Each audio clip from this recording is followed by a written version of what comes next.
नमस्कार भैया, विद्या भारती की वीडियो ऑनलाइन क्लास में एक बार पुनः आपका स्वागत है। आज हम कक्षा 12 विषय जीव विज्ञान पार्ट 1 पार्ट 1 जो जीवों में जनन पढ़ रहे हैं। पिछले वीडियो में हमने जनन किसे कहते हैं, जीवन अवधि क्या होती है, जीव जनन कितने प्रकार का होता है, इनके बारे में पढ़ा। आज हम उसी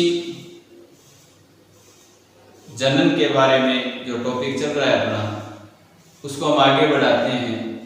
तो हमने जनन के दो प्रकार पढ़े, अलैंगिक जनन और लैंगिक जनन। आज हम जीवों में, जंतुओं में अलैंगिक जनन के बारे में पढ़ेंगे कि जंतुओं में अलैंगिक जनन कितने प्रकार से होता है, कैसे होता है, किन किन जीवों में पाया जाता है। वैसे ये अलैंगिक जनन की जो प्रक्रिया होती है वो सामान्य जो साधारण जीव या एक कोशिकीय जीव या सरल प्रकार के जीव होते हैं, जंतु होते हैं, उनमें होती है। तो उनके बारे में हम अध्ययन करेंगे कि अलैंगिक जनन है वो जंतुओं में कितने प्रकार से होता है। तो ये सामान्यतः 5 प्रकार से होता है। तो हम इनके बारे में अध्ययन करते हैं। सबसे पहला प्रकार होता है द्विविभाजन। द्वि का मतलब दो, विभाजन मतलब भागों में विभाजित होना, बंटना, दो भागों में विभाजित होना। तो इस प्रक्रिया में एक जीव अपने मध्य भाग से दो भागों में, समान भागों में विभाजित होकर एक जीव से दो नए जीवों का निर्माण होता है। इसे बोलते हैं द्विविभाजन। और ये जो द्विविभाजन की प्रक्रिया होती है वो अमीबा, यूग्लिना, प्रोटोजोआ संघ के जो एक कोशिकीय जीव होते हैं उनमें पाई जाती है। तो इनके उदाहरण विशेष रूप से याद रखना है। परीक्षा में पूछे जाते हैं उदाहरण, ज्यादातर परिभाषाएं कम पूछी जाती है, उदाहरण बहुत ज्यादा पूछे जाते हैं। तो याद रखना है कि द्विविभाजन किसमें पाया जाता है, अमीबा, यूग्लिना, प्रोटोजोआ संघ के जो जीव होते हैं उनमें पाई जाती है। परिभाषा, एक जीव के मध्य से द्विविभाजन द्वारा या दो समान भागों में विभाजन द्वारा जीवों का निर्माण होना क्या कहलाता है, द्विविभाजन कहलाता है। और इसमें जो दो जीव बनते हैं वो एकदम समान होते हैं, एक दूसरे के समान होते हैं, क्योंकि विभाजन समान रूप से होता है। जैसे ये अमीबा है, ये इसका आनुवंशिक पदार्थ है, इसके अंदर डीएनए, और ये अमीबा है। तो अमीबा जो होता है वो मध्य से एक खांच बनती है, और मध्य से खांच बनने के दौरान वो खांच दो भागों में विभाजित हो जाता है। जो आनुवंशिक पदार्थ है वो भी साथ साथ दो भागों में विभाजित होने लगता है। तो मध्य में एक खांच बनती है, खांच से जो दो भागों में, समान भागों में विभाजित होता है, और ये खांच गहरी होती जाती है। और ये जो जीव होता है वो खांच वृद्धि करने से आनुवंशिक पदार्थ और जीव का जो जीव द्रव्य है वो दो समान भागों में विभाजित हो जाता है। तो एक जीव से फिर ये खांच बनी, विदलन हुआ, और ये दो भागों में विभाजित हो गया। प्रत्येक दो स्वतंत्र जीवों का निर्माण हो जाता है। तो इस प्रकार से इसमें खांच बनती है मध्य से, और दो समान भागों में विभाजन से दो नए जीवों का निर्माण होता है। दूसरी विधि है बीजाणु जनन। बीजाणु ये कवक जैसे पेनिसिलियम होता है उसमें ये इस प्रकार के जीवों में पाई जाती है। पेनिसिलियम की जो संरचना होती है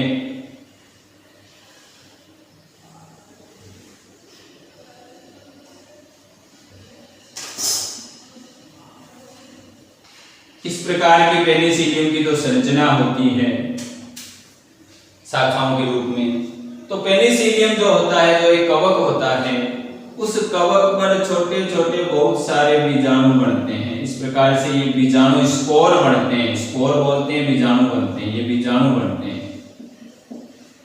इस प्रकार से बीजाणुओं का निर्माण होता है, और ये जो बीजाणु होते हैं वो बिखर जाते हैं, दूर गिरते हैं। और जैसे ये बीजाणु यहाँ के गिर गया और ये अंकुरित हो जाता है, और अंकुरित, इसके अंकुरण से नए जो पेनिसिलियम है उसका निर्माण हो जाता है। तो इसमें बीजाणु के समान संरचनाएं बनती हैं और वो बीजाणु बिखर कर नए जीव का निर्माण करते हैं, इसको बीजाणु जनन कहते हैं। तो इसमें जीव बीजाणु उत्पन्न करते हैं, बीजाणु दूर गिरकर अंकुरित होकर नए जीव का निर्माण करते हैं। उदाहरण है इसका पेनिसिलियम कवक। तो ये इसका उदाहरण हो गया, दूसरा हो गया। तीसरा है मुकुलन। मुकुलन जो होता है वो हाइड्रा में, यीस्ट में पाया जाता है। यीस्ट हाइड्रा जो एक कोशिकीय जीव होते हैं उनमें पाया जाता है। हाइड्रा की जो संरचना होती है वो इस प्रकार से संरचना होती है। तो ये हाइड्रा है। हाइड्रा के शरीर पर संरचना, उसकी शारीरिक संरचना पर एक छोटा सा मुकुल बनता है। सबसे पहले एक मुकुल, एक गोलाकार संरचना बनती है जिसको मुकुल बोलते हैं। मुकुल के समान संरचना बनती है। ये मुकुल धीरे धीरे वृद्धि करता है और अपने मातृ जीव के समान संरचना का निर्माण हो जाता है। तो ये मुकुल वृद्धि करके मातृ जीव के समान नए जीव का निर्माण करता है। और जब ये पूर्णतः परिवर्तित हो जाता है, परिपक्व हो जाता है, तो ये यहां से टूटकर अलग हो जाता है। मातृ जीव से ये अलग हो जाता है और नए हाइड्रा का निर्माण हो जाता है। तो ये सबसे पहले मुकुल बना, मुकुल ने वृद्धि की, वृद्धि करके नए अपने मातृ जीव के समान नई संरचना बनी और वो अलग होकर नए हाइड्रा का क्या करता है, निर्माण। तो तीसरी विधि मुकुलन, इसमें जनक के शरीर पर मुकुल के समान संरचना का निर्माण होता है जो वृद्धि करके परिवर्तित होकर परिपक्व होकर मातृ जीव से पृथक होकर नए जीव का निर्माण करती है। तो इस विधि को बोलते हैं मुकुलन।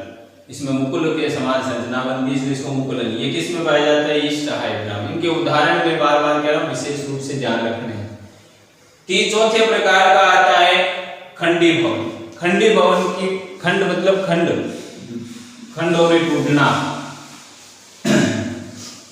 ये जो प्रक्रिया है खंडी भवन की, ये यूलोथ्रिक्स, स्पाइरोगायरा जैसे जीवों में पाई जाती है। इसमें जैसे स्पाइरोगायरा है, स्पाइरोगायरा जो जीव होता है उसकी संरचना इस प्रकार से होती है। उसमें क्या होता है कि जैसे स्पाइरोगायरा है वो अपने खंडों में विभाजित हो गया, इसका प्रत्येक खंड अलग अलग विभाजित हो गया। ये स्पाइरोगायरा अपने शरीर का, उसका शरीर है वो खंडों में विभाजित हो गया। तो जैसे ये खंड अलग हो गया, ये खंड अलग हो गया, नीचे वाला अलग खंड हो गया। तो इस प्रकार से ये अपने खंडों में विभाजित हो गया और प्रत्येक खंड से नया एक स्पाइरोगायरा नए जीव का निर्माण, ये अलग अलग जीव बन गया, फिर ये अलग स्पाइरोगायरा बन जाएगा। तो इस प्रकार से प्रत्येक खंड से नए जीव का निर्माण होता है। तो एक स्पाइरोगायरा खंडों में विभाजित हो गया और प्रत्येक खंड से एक नया जीव इससे बन गया, एक नया जीव इससे बन गया, एक नया जीव इससे बन गया। तो खंडी भवन, इसमें जीव खंडों में विभाजित हो जाता है तथा प्रत्येक खंड से नए जीव का निर्माण होता है। इस प्रक्रिया को खंडी भवन कहते हैं। इसके उदाहरण है यूलोथ्रिक्स, स्पाइरोगायरा, याद रखने हैं। लास्ट 4 विधियां हमने पढ़ी। पहली विधि पढ़ी जीव विभाजन, दूसरी बीजाणु जनन, तीसरी मुकुलन, चौथी खंडी भवन, 5वीं विधि होती है पुनरुद्ध भवन। पुनरुद्ध भवन में क्या होता है कि शरीर का कोई भी जीव के शरीर का कोई भी खंड यदि अलग हो जाए, शरीर से टूटकर अलग हो जाए और उस खंड द्वारा नए जीव का निर्माण होना पुनरुद्ध भवन कहलाता है। जैसे आपने छिपकली में देखा हुआ, छिपकली की पूंछ अलग हो जाती है और फिर नई पूंछ उसकी विकसित हो जाती है। छिपकली में पुनरुद्ध भवन की क्षमता वैसे नहीं है कि पूंछ अलग हो गई नया जीव बन गया, नया जीव नहीं बनता, लेकिन पूंछ वापस विकसित होना भी कोई पुनरुद्ध भवन का उदाहरण है, लेकिन उससे नया जीव नहीं बनता। इसमें क्या होता है, जो खंड टूटकर अलग होता है, जैसे इसके उदाहरण प्लेनेरिया हाइड्रा अमीबा स्पंज है। जैसे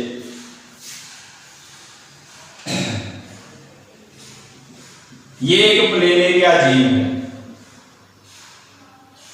परीक्षा में ये प्रश्न पूछा जाता है, काफी इंपॉर्टेंट प्रश्न है। सबसे ज्यादा पुनरुद्ध भवन की क्षमता किस जीव में पाई जाती है, तो प्लेनेरिया में पाई जाती है। जैसे प्लेनेरिया के जीव का ये भाग ये अलग अलग हो गए, टूट गए, अलग अलग हो गया। इसमें आनुवंशिक पदार्थ होना जरूरी होता है, प्रत्येक खंड में जिसमें आनुवंशिक पदार्थ या डीएनए का भाग होता है वही भाग पुंडत भवन की क्षमता उसमें पाई जाती है। तो जैसे ये भाग अलग हो गया, ये भाग अलग हो गया, ये भाग अलग हो गया, तो ये जो ऊपर वाला भाग है इसमें नीचे वाले भाग की वृद्धि होने से एक नया प्लेन एरिया बन गया। मध्य वाला खंड है तो इसमें नीचे वाला भाग बन गया और ऊपर वाला भाग बन गया और एक नया प्लेन एरिया बन गया। इसमें नीचे वाले भाग में मध्य खंड की और ऊपर वाले खंड का निर्माण होने से नए प्लेन एरिया, तो इसके 3 खंडों से 3 नए प्लेन एरिया बन गए। तो इस प्रक्रिया को बोलते हैं पुंड। और खंडी भवन अलग है, ये अलग होता है।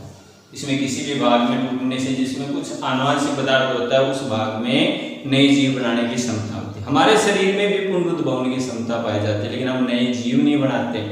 हमारे जो घाव बढ़ने की जो प्रक्रिया होती है, वो चोट लग जाती है, घाव बढ़ना, वो भी एक पुनरुद्ध भवन की प्रक्रिया का परिणाम है, जिससे वो घाव नई कोशिकाओं के निर्माण से वो घाव का बढ़ना होता है। छिपकली में जो पूंछ होती है, नई पूंछ बढ़ना, वो भी एक पुनरुद्ध भवन का है, लेकिन उनमें और हमारे अंदर नए जीव नहीं बढ़ते। इसमें पुनरुद्ध भवन की प्रक्रिया द्वारा नए जीव का निर्माण होता है। तो जीवों के कटे हुए भाग द्वारा नए जीव का निर्माण होना पुनरुद्ध भवन कहलाता है। जैसे प्लेनेरिया है, हाइड्रा है, अमीबा है, स्पंज है। हाइड्रा का कोई भाग टूट कर अलग हो गया, उससे नया हाइड्रा बन जाता है। तो इस प्रक्रिया को पुनरुद्ध भवन कहते हैं।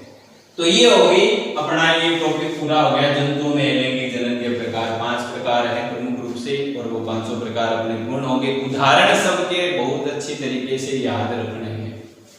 अब हम पादपों में अलैंगिक जनन के बारे में पढ़ते हैं। पादपों में जो अलैंगिक जनन होता है उसको कायिक जनन भी कहते हैं, कायिक प्रवर्धन भी कहते हैं, या वृद्धि जनन भी कहते हैं। इसे वृद्धि जनन भी कहते हैं, कायिक प्रवर्धन भी कहते हैं, कायिक जनन भी कहा जाता है। तो कायिक जनन किसे कहते हैं? मात्र पौधे के कायिक अंग। कायिक अंग मतलब पौधे के कायिक अंग कौन से होते हैं? जड़, तना और पत्ती। कायिक अंग पौधे के कौन से होते हैं? जड़, तना और पत्ती। तो पौधे के कायिक अंग जड़, तना, पत्ती द्वारा नए पौधे का निर्माण होना कायिक जनन कहलाता है, या वृद्धि जनन कहलाता है, या कायिक प्रवर्धन कहलाता है। और ये कायिक जनन की जो पादपों में अलैंगिक जनन की या कायिक जनन की जो विधियां होती है वो वैसे 2 प्रकार, एक प्राकृतिक कायिक जनन होता है, एक कृत्रिम कायिक जनन होता है। प्राकृतिक जो अपने आप होता है, कृत्रिम जो मानव द्वारा होता है। तो प्राकृतिक कायिक जनन पौधे के कायिक अंग जड़, तना या पत्ती द्वारा स्वतः ही नए पादप का निर्माण होना प्राकृतिक कायिक जनन कहलाता है। कृत्रिम कायिक जनन मानव द्वारा, किसके द्वारा? मानव द्वारा पौधे के कायिक भागों द्वारा पादप का निर्माण होना कृत्रिम कायिक जनन कहलाता है। तो आज हम यहीं तक पढ़ेंगे। अगले वीडियो में हम कायिक जनन के अलैंगिक, जो पादपों में अलैंगिक जनन होता है, उसके प्राकृतिक कायिक जनन के प्रकारों के बारे में पढ़ेंगे और कृत्रिम कायिक जनन के प्रकारों के बारे में अध्ययन करेंगे। तब तक आप इसका अच्छी तरह से अध्ययन कीजिए। इनके उदाहरण बहुत अच्छी तरीके से आपको याद रखने हैं।